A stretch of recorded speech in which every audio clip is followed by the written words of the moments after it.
In Health Watch, more than 400,000 Nevadans are covered by Medicare. But when many of them have needed medical equipment this year, they've had to pay out of pocket.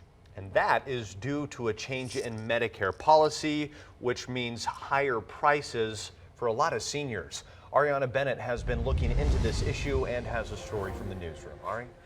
Well, over the summer, we started hearing complaints from medical supply companies that Medicare had cut its coverage of medical equipment like wheelchairs or oxygen machines. Then I started hearing from seniors who were being asked to pay up front for the cost of their equipment. It's a policy change that's putting a squeeze on fixed income seniors and on the businesses that supply to them. Dennis Miller shows us around the array of medical machines that help keep him alive. This is the CPAP machine. He has severe asthma and sleep apnea.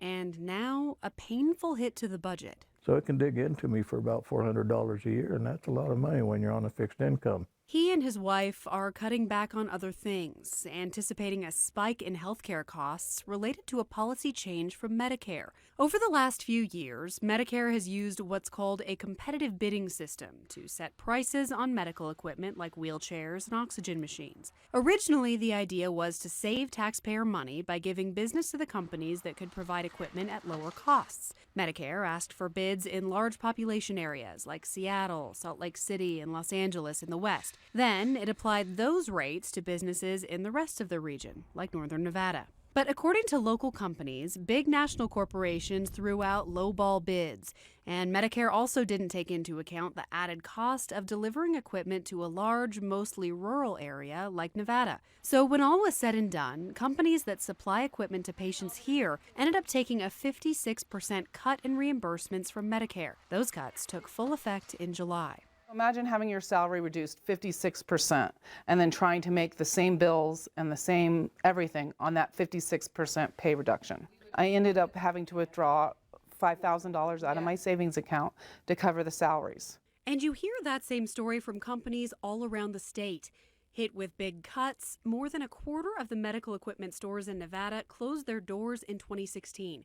Since 2013, nearly half of these stores have closed. Those that survive have had to make a tough choice. We had to decide whether we were going to continue to accept these rates and go out of business, or accept these rates and pass on the cost to the customers. Here's an example.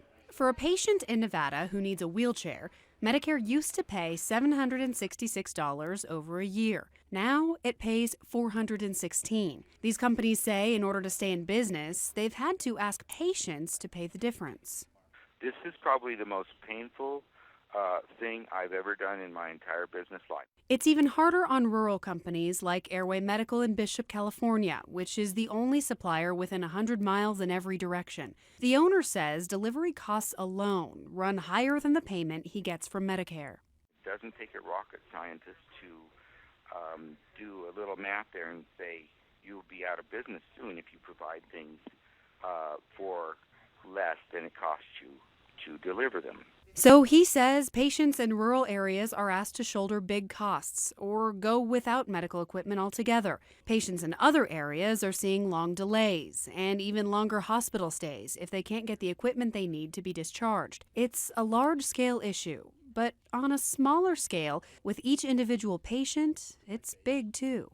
We, as the elderly mainly, are the ones that are being hit the hardest. How does that make you feel? Second-class citizen. They kicked us to the curb. Now, I did reach out to Medicare about all of this, and while they did send me some background information, they declined an interview.